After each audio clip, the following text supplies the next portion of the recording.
The reality is founding a company is going to be the most rewarding, most fulfilling thing that you ever do, but it's also going to be the hardest thing you ever do, the most challenging thing you ever do, and the most emotionally taxing thing you ever do. And having a network of like-minded people that are going through the same experience and can support you and challenge you and help you along this arduous but rewarding journey, I think is the biggest reason to join. Welcome to the SaaS Revolution Show. Thomas Smale, CEO and co-founder of FE International. Welcome, Thomas. Hey, Alex. How you doing? Yeah, good. Good to have you on the podcast. Is it the first time that you're on the SaaS Revolution Show podcast? I think it is the first time on the podcast, yeah. Okay, good. Good to have you on the first time. I know we've been speaking about it for a while, and you're a veteran of SaaStock conferences in person, both in Europe and the US, maybe Asia as well. I've been to all of them, everywhere in the world. Good. We'll we need to kind of give some badges as like speakers that have spoken at the most SaaStock conferences, and I think probably you and Patrick Campbell would be up there for sure. Probably followed by people like April Dunford and others, but definitely that's great to see. Obviously, we've had a fallow 2 years of no SaaStock conferences in person. We've done plenty of virtual. In fact, obviously we've got SaaStock EMEA coming up next week, although this will likely be published after that. But the good news is SaaStock coming back in Dublin, October 2022, for perhaps the biggest SaaS event ever to have been seen in Europe. So excited for that, and that will be another one for you and FE International to be at, and be a great week. SaaS Society as well. For sure, it'll be fun. Yeah, looking forward to that. But Thomas, for those that don't know you, tell us a little bit about yourself. Like, who is Thomas Smale? Sure. So I'm the CEO of FE International, and I founded the company in 2010. As you can tell from the accent, I'm English, but I live in San Francisco. Most of our team now are in the US, although started the company in London. And as I guess FE International, the name suggests, we are very much an international company. So our head office now is New York. We have a team in London. We have an office in Miami, office in San Francisco, or in the Bay Area. And then we have a few remote team members at the stage as well. So we're really all over. But yeah, I've been here for 5 years now in the US, and I guess this has now become a permanent home. So not coming back to the UK? Not anytime soon. And then obviously with travel restrictions at the moment, it's been difficult for the last couple of years as well. Yeah, no, impossible. Yeah, I think that the good news is the borders are opening up in November, I believe. So exactly, yeah. So that'll be good. But like FE International, what does it do? Why did you start the business? Yeah, so we're a M&A firm, or mergers and acquisitions, which is really just a fancy term for we help people sell their company or exit their business. So when I started the company in 2010, nothing like FE International really existed for SaaS, e-commerce, content-based businesses, which are the main business models we focus on, and then any derivatives of that. Back in 2010, SaaS wasn't even really a thing. Most people didn't even really know what SaaS was. I don't think I knew what SaaS was. There were definitely some early starters out there, but back in 2010, most of the time, if you bought SaaS, you wouldn't really be buying SaaS. You'd be buying a software product, and it was usually a one-time or an annual license. It was usually downloadable or like a desktop software or something like that. So at the time, the industry didn't exist. We've never done M&A for anything else. So we were very, very early when there were no other firms you could hire to help you sell a software-based business. Nowadays, if you look at it in 2021, if you're new to the industry this year, you wouldn't really realize what it was like 10 years ago. But the industry has changed a lot. But yeah, we started in the early days kind of figuring out the industry, and kind of a lot of the comps in the industry that people see today was set by us. People now realize you can sell a business because we were very early in the space selling SaaS companies, e-commerce, content, whatever it might be. And that's like really grown the industry. And nowadays, like the ecosystem is huge. Like events like SaaStock. You have a huge community of founders, investors, of executives of SaaS companies. And like I said, 10 years ago, those didn't exist. It wasn't a thing. So as the industry's grown, we've also grown. We're now over 100 people, various places in the world. Most of our business is M&A, but we also do things like we publish a magazine called SaaS Mag. We've also, over the years, bought and operated companies ourselves in the space, which we've always done is we figured that if you're going to hire someone to provide a service, it's much more credible if you've actually been there and done it yourself with your own money. So it's very much what we've done along the way as well. But the primary thing we do is help people sell their business. We work on businesses anywhere up to 100 million in valuation, and we're beginning to see even like going above that at the moment, which is definitely something that's increased as well. If you spoke to me 5 years ago, I probably would have said the upper limit was maybe 20 million, and people didn't even really know we did deals at that level. But now it's more like 100. We're going to have multiple deals close this year in the mid 8-figure range, and possibly some in the 9-figure range as well. So definitely, I guess, an exciting time for us and the industry as well, because it's just continuously growing, which I guess benefits you and SaaStock as well. Yeah, definitely. I mean, like I would say for SaaStock and maybe it's similar for you guys. A big reason, for our success, and not the only reason, but one is timing, which is always important. And two is the market, right, and the growth of the market, and us kind of riding that wave. And SaaS has just really, I mean, it's been exploding over the last kind of few years. So that for us, positioned as we are, is is really great for us to be in such a healthy market. Is there so in terms, I don't know if you're allowed to share this sort of information, so sort of familiar with the M&A world, but like any clients, any deals that you've kind of like worked on that are sort of notable, and that I'm sure there are notable, but that maybe some of the listeners would know these companies, but I don't know if, how it works from that side. Yeah, I think that, well, so firstly, over the years, we've closed about 1,100 or just over 1,100 deals in total, well over $1 billion in combined valuation. I think this is one of the big misconceptions, actually. The vast majority of deals that happen, you never hear anything about. They're completely private. We sign confidentiality agreements. The buyer and seller sign confidentiality agreements. There's a lot of, not necessarily misinformation, but I guess because of the nature of press, people see deals that do get publicly announced and assume that if a deal was not publicly announced, it never happened. So I would say at least 90% of the deals we work on never get announced at all. So people don't talk about them. We have like various deals that are public and that people will talk about, depending on the strategy of the acquirer. Sometimes acquirers like to take over a business and keep it quiet because they don't want it to be disruptive to clients, team members, investors, whoever it might be involved. But there can also be advantages of announcing a sale. Like, so we just completed the sale of a business called Newer Media, which is, I think, being publicly announced today, because I was just looking at the press release, and that's a software company that helps website owners generate more revenue from their website with rotating various like advertising partners. So very complex product for a very specific audience, which is website owners, helps them increase their revenue. The reason that deal was announced specifically is the acquirers come in and their approach is they're going to add more resource. The whole team are staying on. Some of the team have got like pay rises and there's more resource coming into the business. They can now sign up for like various products they've been wanting to use for a long time. Whereas the previous owner, who did a great job and he's had owned the business all himself. I've worked with him for years. Years ago, the first business we ever sold for him, I think, was like $50,000.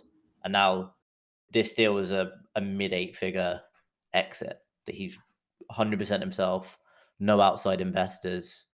purely bootstrap. So it's a great success story, I guess, in the world of software companies or ad tech, depending how you categorize the business. So the story for him is great, but for the team, it's also great because kind of they now have more resource, they keep their job. It makes sense to announce that deal because in the world of in that industry, it kind of adds confidence to potential customers if they know there's not necessarily cash behind a business, but there's resource and experience behind who they're going to be potentially working with. So that was one we just announced, but like I said, vast majority of deals don't get announced at all, which I guess in a selfish way makes our job difficult because we can't say, well, here's a list of 1,100 we sold. Although I would say over the last few years, as the industry's grown, I think more and more buyers and sellers are now open to deals being made public. I guess part of the reason we operate SaaS Mag is in SaaS Mag, we regularly will interview founders who have successfully sold, or maybe people on the other side of the table who have successfully bought, and talk about their strategies behind it. So I think similar to the industry growing, people are definitely getting more open to it. I think there's a bit of a growing trend of, I think the tagline would probably be like build in public. It's more common that people are transparent about what they're doing in their business. And I guess if you've built your business in a very transparent way, when you then sell it, it makes sense that you would kind of disclose and talk about the deal. Whereas 10 years ago when I started, it was all secretive. No one would ever talk about deals. I think it probably took 3 or 4 years into FE until anyone even spoke about a deal publicly. So trends are definitely changing. But yeah, the vast majority still stay private, at least for a while. Because most of the disruption in an acquisition, if there is any, is in the first few months post-sale. So often we had a deal announced the other day, but it closed a year and a half ago. But at this stage, the buyer's happy, the seller's happy, the team are happy. So it made sense to announce. I guess it would like, I mean, do you ever, well, probably not, I would imagine, as thinking about it, but you see like Zoom acquired Five9, but then, you know, and that was all public and there's a big song and dance and probably lots of people in Five9, maybe including the CEO, were quite happy and they were looking at this, you know, exit sort of paycheck. And then, you know, whatever reasons, the regulators have said, well, this is not, you know, going through and the deal is dead. And then what is the impact of that then on the company and on the founder saying, oh, you know, fuck, basically like this 5 billion exit or whatever the price was, you know, is not going to happen, and how disruptive that could have been. Right. So I guess to that point, there could be examples. Have you had anything or seen, you know, anything similar to that, which has not been like public companies? Yeah, so I'd say firstly, part of the reason it's all kept confidential is, I'd say, generally speaking, the more people that know about a deal or are involved in a deal, the more likely it is to fall apart.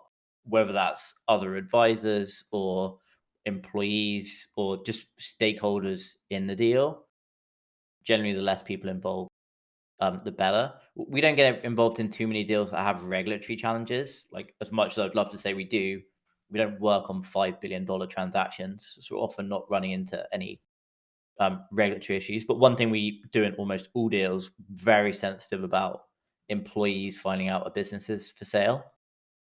So they will almost never know until the deal has happened, unless they are key members of management. So if it's like C-level or operations manager, roles like that, where the buyer kind of needs to meet them as part of the diligence process, they will. I'd say it's reasonably unlikely or uncommon for a deal to fall apart at that stage when the teams meet, because I guess a big part of M&A and a big part of why you hire a firm like us rather than just trying to sell a business yourself is we will bring enough buyers to the table where you can pick a buyer who's the best fit. It's not all about the person or the business that will pay the most for your company. It's also about finding someone who's a cultural fit. So if you work with the best, so the New Media deal that I mentioned, the acquirer in that case met the COO who's staying with the business before the sale, really liked her. She liked the team coming in. And then she's helped share the message with the team internally that she manages after the deal has happened. At least as far as I know, no one in the company's left. Everyone's happy. Everyone's like super excited by the future. So I guess cultural alignment of the buyer is important. So obviously I don't know what happened in the Zoom and Five9 deal behind the scenes, but you're probably right. There are probably some people internally or even externally who weren't happy for various reasons. And there's, I guess, lots of ways and excuses to get out of deals if people get cold feet or there are other issues. So maybe it was regulatory, but I think the skeptic in me would say there's probably more to it than just that. Hence why we keep things as quiet and as private as we can. And a big part of what we do is maintaining confidentiality. So most of our listeners are not CEOs of public companies, but much earlier stage. And you specifically, FE International, help SaaS companies sell their companies. But as we're talking about, I think in general, kind of exits here for today's kind of podcast.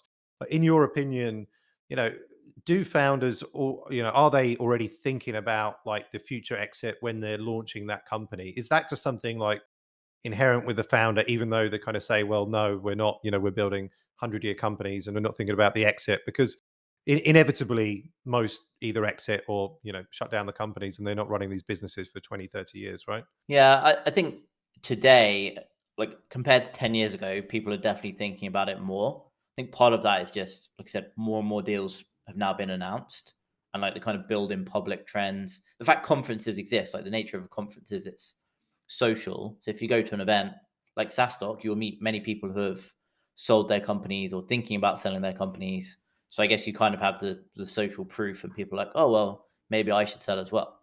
10 years ago, there were definitely less people who would think about it because there was obviously people have been selling businesses for all of history. That's not changed. But things like SaaS companies specifically, there were not a huge number of exits at that stage. If they were like very uncommon or very large. Much smaller businesses were much less common to change hands or anyone to know about. So say today, people are definitely more aware of it. I'd say in terms of like founders thinking about what their exit should be, I think it depends.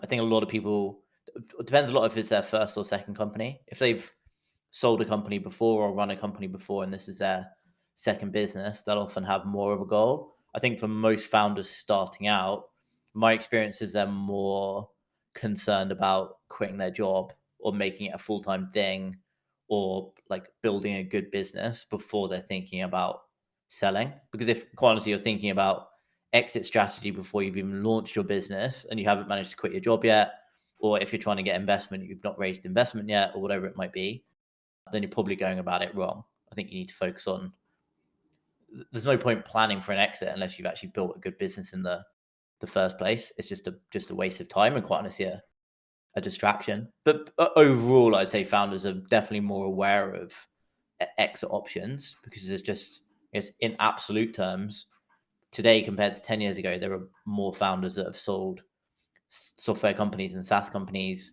more investors come into the space, whether they're kind of as VCs, angels, or outright acquisitions. And that's not going to slow down anytime soon, as I guess the SaaS industry, I think you and I would both agree, if you look at it over the next 50 years, it's almost guaranteed that it's going to grow year on year. I think there's almost no doubt about that. So the industry is only going to grow.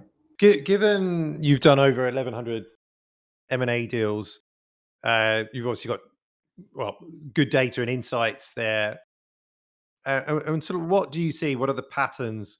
Like, what stage, and when, what reasons do companies come to FE to sell their business, SaaS business? Is it at year 5, we predominantly see that, most founders get tired and want to sell their business, and at a certain revenue, people just kind of like, give up, or they're not growing fast enough. So what's some of the patterns around that and reasons? Yeah, so say it's usually very personal. So I guess those personal reasons can really vary. In most cases, the catalyst is the business has got to a stage where to grow it further, the business owner would need to do or make commitments they're maybe not comfortable with. So if you're quite small, it might be hiring your first employee.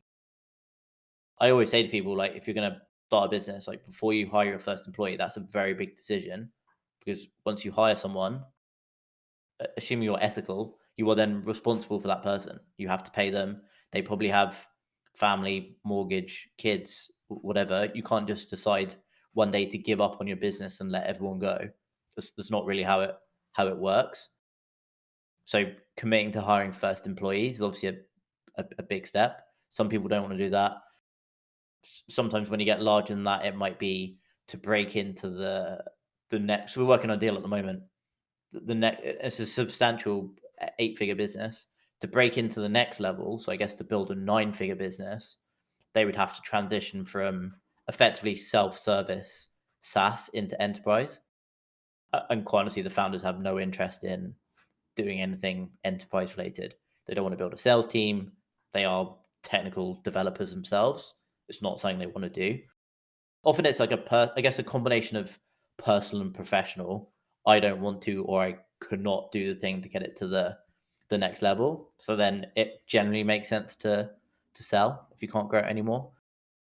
Sometimes it's literally just a personal decision in terms of opportunity cost. So I launched another business, or I'm thinking about launching another business, and I think this one will do better.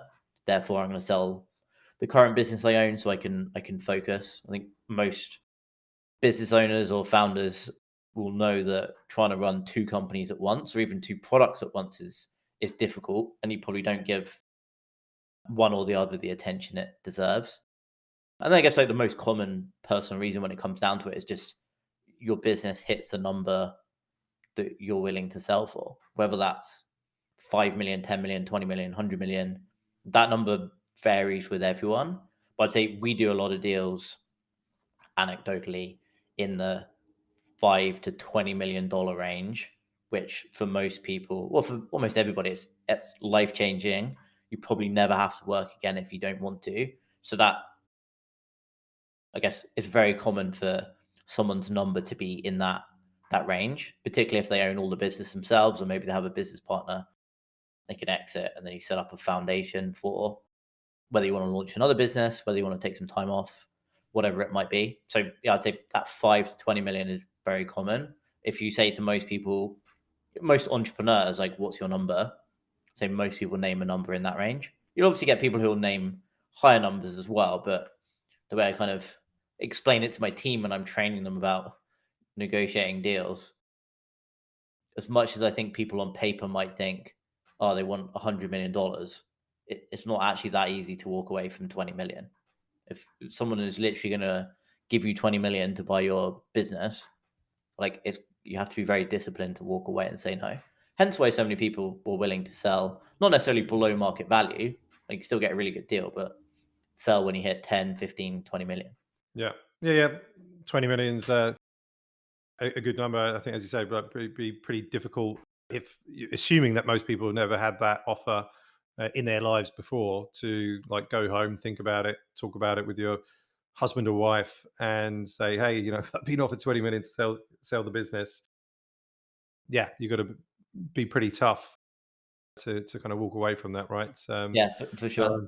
Thinking about, like, then generally just the planning for this exit, sort of like long term, what are the best practices that you can share around thinking long term, for planning for an exit? Yeah, it's a good question. I think it kind of follows on quite nicely as well. So the first thing is, to my previous point, you have to figure out personally what you're trying to achieve and what you're willing to do. Because if you want to build $1 billion business, but you have no interest in managing people, then that doesn't really make sense. You probably can't build $1 billion business with no employees. It's just not possible unless you have a business partner or you hire executives who are willing to do all of that for you. But even then, you still have to be managing people. So I think you have to early on establish what you're actually trying to achieve, because the advice I would give you if you're trying to build a $100 million business is different from $1 million business. The second part would be, and this is something we do with people at all stages, get a valuation early on to establish where you are. Because again, to my point about what are you willing to do in terms of work, some people could be willing to work 100 hours a week for 10 years, and they're willing to basically do anything it takes to grow their business, but that doesn't necessarily mean they will succeed. So you have to be realistic about valuation as well. So get a valuation early, and then that will help set a foundation for what you need to do and achieve and how you set your goals. Because if you are at, say, $1 million valuation today and you want to get to $20 million valuation, there's probably quite a lot that needs to happen or change or improve within the business to get to that $20 million number. But if you're at, say, $1 million today and you want to get to 2 million, then in most cases, I don't really have to give them any advice at all other than, hey, keep doing what you're doing and let's talk in a couple of years when you've grown a bit more. So I think the plans and things you think about really have to be based on what are you actually trying to achieve. I think a lot of people, and the industry is definitely getting better for this.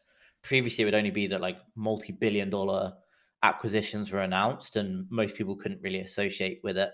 But with the trend of, I guess, bootstrapping or just more founder-friendly investments now, or kind of smaller investments, not everyone needs to go out and raise $100 million to build a business. You can raise 500,000 million, maintain strong ownership, and build a great business. So I think more and more people now have, I wouldn't say more realistic goals, but are aiming for levels that previously was almost like an industry social faux pas to say I want to sell for $20 million 10 years ago because people only heard about billion-dollar deals.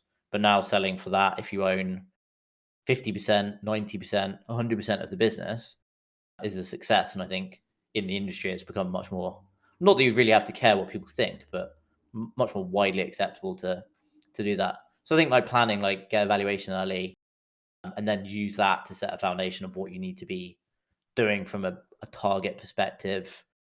Because like I said, the difference between going from 1 million to 2 versus 1 to 20 is quite significant. So you wouldn't give the same advice to founder A versus founder B because they're going to need to do different things. Hence why it's important to get a valuation early and also start establishing what your goals are early. And that'll probably also change as well. I know for me, when I started FE, Ismail, who you know, my business partner, still laughs at me today because when he joined the business, I was convinced that, and this was true. My argument today is still that this was true at the time, that it was impossible to build a business beyond $1 million in revenue because there were no companies in the industry doing $1 million in revenue. And now we're significantly, fortunately, significantly past that, but the industry has grown as well. So I guess my personal expectations have also shifted, but you don't always know that at the time.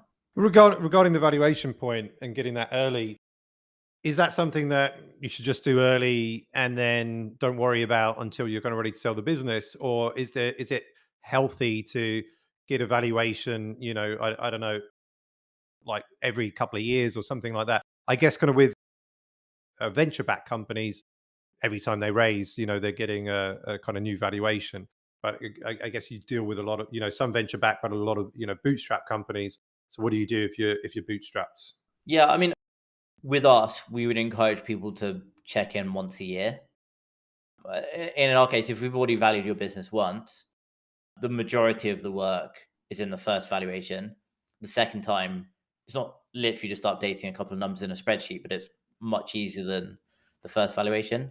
So I'd say yearly or at any material stage in the business. So I don't know, maybe we saw some businesses in the kind of virtual event space, for example, which like 10x'd in the last year.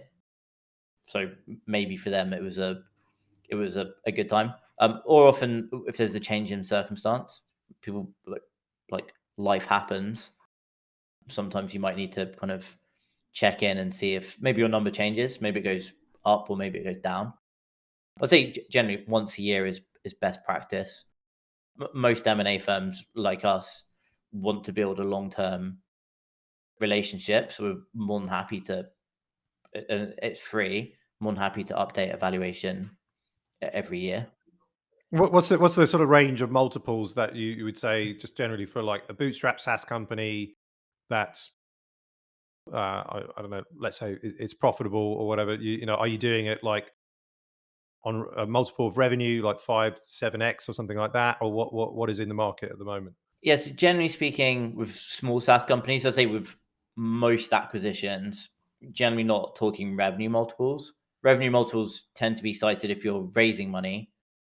And it makes sense if you're raising money to talk revenue multiples, because most companies raising money, I guess by the very nature of the fact they need money, they're not profitable. So if you're using like an EBITDA multiple, it makes no sense because it could be like making $0. So Yeah. in the raising capital world, it makes sense to use revenue multiples.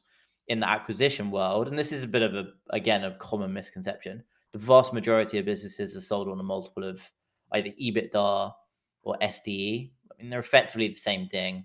EBITDA is like a common term. SDE is effectively the EBITDA adjusting for anything the owner takes out of the business. So your salary, your bonus, like distributions, all of that kind of stuff. Because obviously most business owners try run their business as close to zero as possible from a tax perspective. But the reality is if you own that business, the actual EBITDA might be much higher if you weren't taking out $1 million a year in bonuses or whatever it might be. So generally a multiple of EBITDA or STE, multiples at the moment, anywhere from 4 on the lower end to 10 on the higher end. But there are exceptions, again, higher than that, lower than that. Depends on lots of different variables, like how much you're growing. Net revenue retention is an important one. If you've got expansion revenue in there, then multiples can go up. What the more recent growth looks like. Because to use like virtual event company as an example, you could have 10x last year, but I don't think many people believe virtual event companies are going to 10x next year. So growth rate's important, but it's also kind of expected future growth rate, which buyers and investors are looking at. So there's loads of variables that go into it. And I would say we have a huge amount of data on past deals. So that, I guess that's kind of part of our value add, because all of these deals are private. It's very difficult to find out publicly what a business sold for and understanding any of the nuances of what went into the valuation. So I guess that kind of part of our value add is we have all that data in-house and we can use it to make sure we're very accurate with valuations when they come along. What advice, like final bits of advice, could you share with founders when thinking about an exit? So I think, firstly, don't think about it too early. Like, make sure you're at least at the stage where you know you're all in on your business. So you probably have had to quit your job. If assuming you have a job, it's obviously not impossible to run a business part-time on the side while you have a job and then sell it. But we're probably talking about a relatively small transaction, which we would still help with and look at, but you might be talking 100,000, 200,000, 500,000. So you call it like a micro acquisition. So you can do that, but I would say, generally speaking, if you're planning, like, think early what you're actually trying to achieve. And that's something that I definitely think you need to decide yourself. Like, don't go to a conference and speak to 10 people and then kind of take the average of their goals and then say that's yours. Because you have to be like very honest with yourself. Like, chances are, and I know this is kind of, a lot of people say this is like a toxic opinion or whatever, but chances are if you want to build a big business, you're going to have to work 60, 70 hours a week for a long period of time. I don't know too many people that have been successful who haven't put in like the hard work and the hours at some stage. If you're not up for that, then that's fine, but maybe you have to slightly change your goals. And maybe your goals are not necessarily financial. Like, I guess you and I are talking about it in a way that like the only good outcome is like a big exit. But for a lot of people, they're happy building a lifestyle business where the kind of team are paid well, the team are happy. You as the owner get paid well and like you're happy and you work 2 hours a day. Like that's fine as well. But that's something you have to decide. It's not something that you can tell them or I can tell them or anything like that. Yeah, so think early what you want, get an understanding of what your business is worth early, because that would really help kind of determine what you need to do to get to the next level. I say they're the main things. There'd be, given a specific business, there'll be some very specific things that someone would need to do. But it's hard to give any like generic advice because it really depends on kind of where they are now, what they're trying to get to. Because the kind of things you need to work on when you're at, say, 500,000 ARR, 3 people, is completely different from what you need to work on when you have 50 people and you're at, say, 5 million ARR. They're generally completely different challenges from a leadership perspective. Awesome. Well, we come to the end of the podcast there, but a final question, Thomas. So somebody's listening to this podcast, they're thinking about exits or they've got some questions, like where can they find you online? How can they contact you? Yep. So if you want to, I guess, all social media platforms, like I'm active, the FE International team are active. If you want to like speak to us directly, I would go to our website, navigate to the appropriate section. So if you want to buy a business, you go to the buy business section. If you want a free valuation, you can request a free valuation. And like I said, it's never, first it's free. It's never too early. And I would always suggest, whether you want to sell with us or not, there's no obligation. Like, have that conversation early and it will help set expectations. Because it may well be that the valuation you get is much lower or maybe much higher than you think. So it's always worth having that conversation early. Awesome. Good stuff. Well, Thomas, thanks so much for being a great guest today on the SaaS Revolution show. Great to have you on. Looking forward to catching up when we can. Sure. Likely be in, well, hopefully before actually Dublin next year, now that you can travel back to London. Yeah. And also I can travel to the US. So that'll be on the cards. But great stuff. Thanks so much, Thomas Smale, being a guest on the SaaS Revolution show. Thanks, Alex. Thanks for having me on.